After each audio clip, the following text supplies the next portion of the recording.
Oh man, they've gone uber troll! We better assemble the Zords. Right, we need Modzord Modzord power now.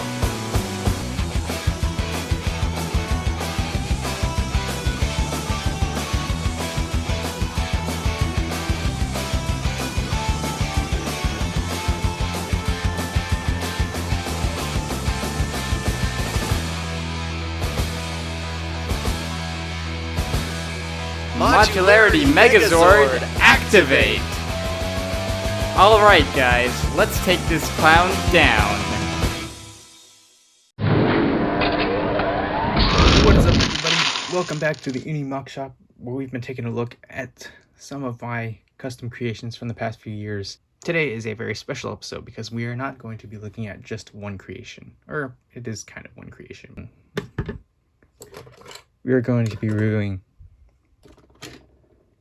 multiple things that just so happen to also combine into one thing. That's right. Today we're going to be looking over the Modularity Megazord as well as the Modularity individual Zords. For those of you that don't know, a few years ago I released a video called the Mighty Morphin Mod Squad. The Mighty Morphin Mod Squad was a kind of play on the Mighty Morphin Power Rangers. Again, another reference to that, just like the last video. It was a reference to the Mod Squad as Power Rangers. What do you know?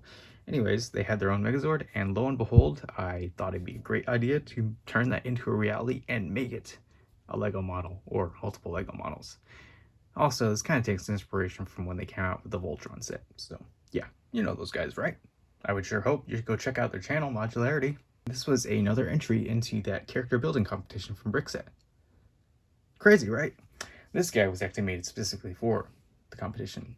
This might be a bit of a longer one, so I'm going to go down the line and just review each of them individually, and then we'll get to the good stuff, if you know what I mean. So, first up, this is the Chronosword, piloted by Chronicler. This is probably one of the simpler mechs. It gets much more relevant when he transforms. Basically, it's supposed to be like a mini humanoid. Very limited articulation, but he does have articulation, so thank goodness for that. Gold decorations as well as orange. That's kind of the motif for him. Not much going on the other side, but as you can see, there already is kind of indication of what it will become. I wish I could have given him something more stable to stand upon. He kind of just falls over like that. But yeah. Next up, let's go here. Waj's Zord, the Navizord. So obviously, if you guys know Waj, he's pretty into The Legend of Zelda, and thus came the Navizord. So not too subtle with the reference here. A very not annoying character, as we all know and love. This one is another pretty simple version of the Zord. I definitely wish I could have made this one a little more three-dimensional, but if you guys know how the Mod Zord is assembled, it makes a little more sense why I made this one as flat as it is. Okay, moving on. Lego Megazord, piloted by Lego Master. This one's pretty simple. It's just an upscaled version of a Lego head, right? Again, all these were built from the ground up. This was all just free build.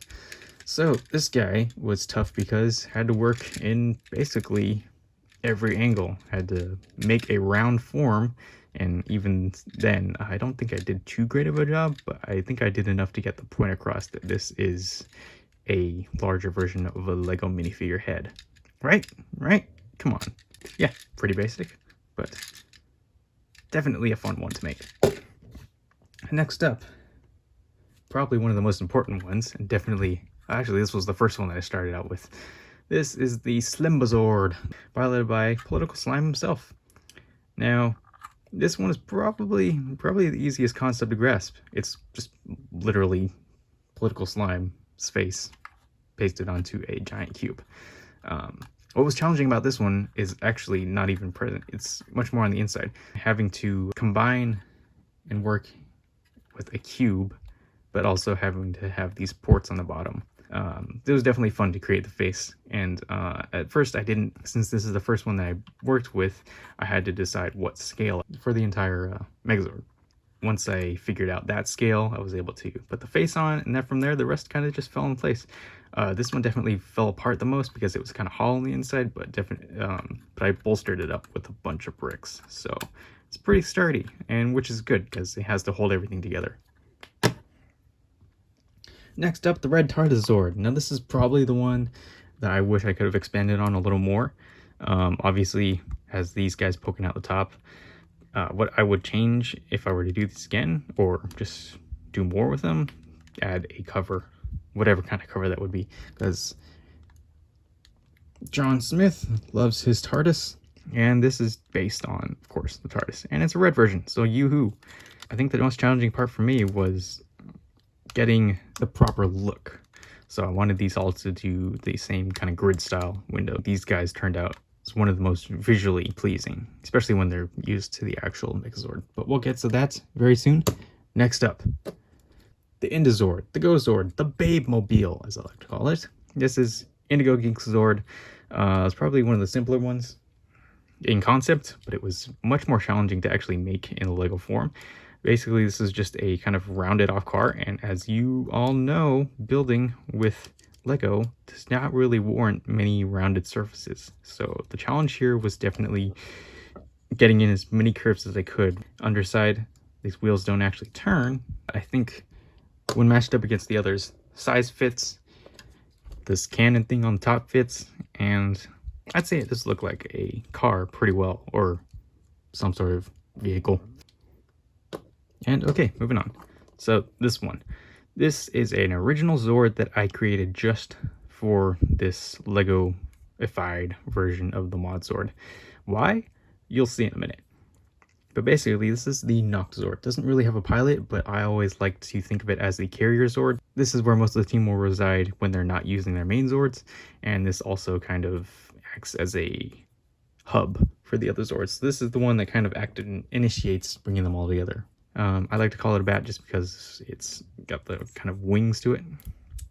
It was fun to make this specifically for the Mod Squad Zord, but at the same time, kind of tough because it didn't really have a reference to go off of.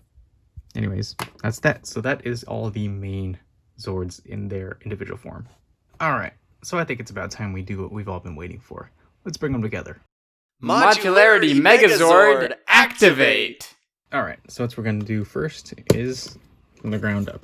I'm going to take these two legs, swap them around a little bit, make sure they're aligned properly, and let's plug them into the torso. Tartar Zord combines with Slime Zord.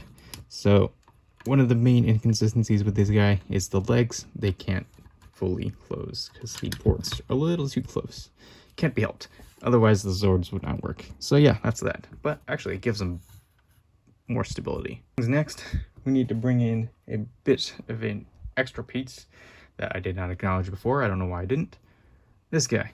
This guy is going to plug into the top, if you guys didn't notice, of the Chronosword. Flip these all around, and yeah, what do you know? It becomes a hand. It's going to plug into this side. Boom. Okay, next up, Indigo Zord. Swap these. That goes on top. This goes at the front. This little peg right here plugs into the other side. There you go, another arm. Now he's balanced. Next up, Megazord. But wait, don't put it on just yet. We need the Navizord. We're going to take this part off right here, and we're going to plug them in later. Never mind, we're going to do it right now. We're going to do that, and then we're going to set this up right on the center peg of the Lego Zord. And then, before your very eyes, let's see as this becomes a 5-point star helmet for Modula, the Modularity Megazord. I know, such an original name, right? There you go. Now we put them on. All right, next up, we need the Navizord.